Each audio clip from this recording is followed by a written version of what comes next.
ug mga butang katingalahan, atubangan sa mga katawhan, apan mga masinahon,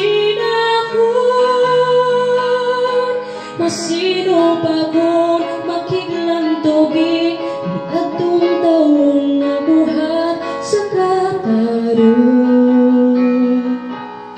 Mohimo sila mga sugilanon pagubat, magpasipala pagsaksi sa mga bakat, sa dihang gitaran sa napahugmanan, ang tabong matarong mudan ng musila, ang